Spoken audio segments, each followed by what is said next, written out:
Hi, hello, and welcome back. My name is Tomislav, and for some reason my microphone decided to shut off and I have completely silenced video. So that's why I'm doing this voiceover. So in this video I'm going to make this lovely cross-grain box from, I would say almost rotted, but just the right amount of rot and spalt in this pair. So now first I'll start by truing up the base. It's not terribly off balanced, but I just want to skim it over just so I know the correct diameter that I have. So you see me here using 12 mil or half-inch diameter spindle gouge from Crown. So just light cuts just to true it up. So at this stage I just want to check how the base and the lid correspond to each other. So you see here a little soft spot from bug hole, and this is the lid, and you can see a little tenon that I left in roughing stage. So here also I'm just going to true up diameter that meets the base. So first nice clean cut or push cut on the diameter and also here on the meeting surfaces. Now usually I don't mind at all these kind of voiceover videos, but you have to have a little bit of background noise from the lathe. But again, in this case I just don't have any sound from lathe itself. So you can see here how they fit. So it's pretty much perfect diameter on both on the base and on the lid. So now the first stage is to make a little recess on the base. So on the inside, just want to true up the inside a little bit and make a slight ridge that you'll see now. I'm using here a half-inch or 12 mil wide square and scraper. So now this can be reversed actually in a shark jaws, and now I have completely free outside to do whatever I need to do. So again, also first step is to just true up the base, and I really don't like this small kind of foot for the box, even though this isn't any kind of a big diameter, but you see here this is measurement from step jaws, the biggest step, and that's what I'm going to hold. So just truing up and making the surface relatively flat. So now I can remove this original tenon with my refiner. Any other scraper will work as well, so square and scraper or any other sort of a flat curved scraper.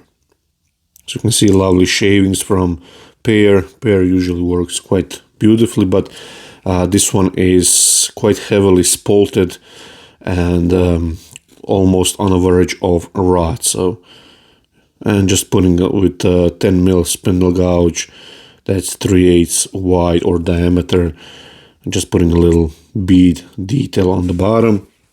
It's also quite easy to sign when you follow that kind of curve. Now with the bigger spindle gouge, I'm just going to put rough shape of the top of the base, and just I'm doing one cut and then I'm checking the horizon since I'm more on the headstock side of the lathe, just so it's a little bit more convenient for me. So you can see I'm holding my pointing finger on my left hand beneath the tool rest and pushing with my thumb. So here with detail, I would call detail spindle gouge, 10 mil spindle gouge, you can see I'm making a lovely bead here as a detail on the base, on the bottom, and now just making nice pleasant curve using scraper, in this case refiner. So just works beautifully as the curve on the refiner just fits nicely to this shape. And just cleaning up this towards the top edge with a 10 mil spindle gouge. And now best part for everyone, sanding. Of course I'm going to skip most of it. I'm just showing you here a little bit of sanding, and for this kind of, wherever I have details, intricate details, I like to use sandpaper instead of cloth bag sandpaper. So just gets nicely into corners without rounding them over. So you can see now, after polishing up with the shavings, beautiful texture, beautiful rotted portion, and there are a few bug holes going through and through, and I'm just using thin wire to clean the holes up, and I won't fill it with anything, just going to leave it as it is, so it won't hold any liquid or anything like that. So, and if you cut your tenons, your details that you're going to hold with the chuck in a perfect diameter for that specific jaws, it won't leave any mark. So here I'm using 20 or actually 19 mil wide square and scraper, that's 3/4 of an inch. Just making the interior of the base following the outside profile or curve. So just going nice and steady, and the surface on this particular timber with this spalting and rotted portions with the scraper won't leave nice surface. So I'm switching to 10 mil spindle gouge again. It's pretty much the most used tool on this box, and just making nice push cut on the inside, making nice clean walls, or as clean as they can be. And I can start sanding with either 120. I think I used 120 in this case, just because I want to get rid of all the maybe little pockets of tear out or anything like that. So for the bottom, I'm using again square and scraper, and you'll see on the bottom, on the side grain, pure side grain portion, it leaves really nice surface. So just stepping it out to make it nice and flat, or slightly, ever so slightly curved. So just nice and slowly, and I'm holding a little bit differently, scrape it just so you can see on the inside. And again, a little bit of sanding, and I bent one portion of the sandpaper so I can sand both on the side and on the bottom of the box. So that's done, and you can see it looks really, really lovely. So now we can transfer, or I can transfer to the lid. So I always start, or like to start, with the inside first. So this measurement with the calipers is the opening on the base. So this is cross grain, and it's pear. Pear likes to move a little bit, although this box isn't that prone to moving as it was drying. So I did leave a little bit of room, as you'll see here, just so if during the temperature or seasons change, the box won't jam. So here I'm using back with a 1/2 inch diameter spindle gouge just to make the inside, and this is French curve scraper, 3/4 of an inch wide, 6 mil thick. So perfect for this application. So just nice and slowly, gently blending the side to the bottom. And here with a skew, small skew, I'm making few steps that I can reverse and do the outside. And now I'm trying always to do these in pair, or on 3, maybe even 4, just so that it makes like a, or it looks like a detail. So again, with sanding, really interesting part. So here there are not much of details involved, so I'm using a cloth bag sandpaper. So you can see here a lovely discoloration in this pair with rot and spalting. So you'll see at the end of the video when I apply the oil how it looks sort of vintage, and really like this kind of color. So I have, I think, another box. I just need to find it on the shelf. So again, just trim up all the surfaces here. I'm using 10 mil spindle gouge. Again, as I've said, most used tool on this project. So now on this ring here that I'm showing, I want to put some sort of a detail that will sort of distinguish the eye from the base. And now for the moment it's a little bit too bulky, so I'm trying to visualize what I want and get it a little bit more finessed. So again, using 10 mil spindle gouge. Now for the overall sound, I think I was a little bit careless and I didn't charge the microphone. It's a wireless microphone, so it does need from time to time a little juice in it. So you can see I'm making a little bead and a little cove detail here. And now I can again take it off the chuck and see proportionally what I like and what I don't like.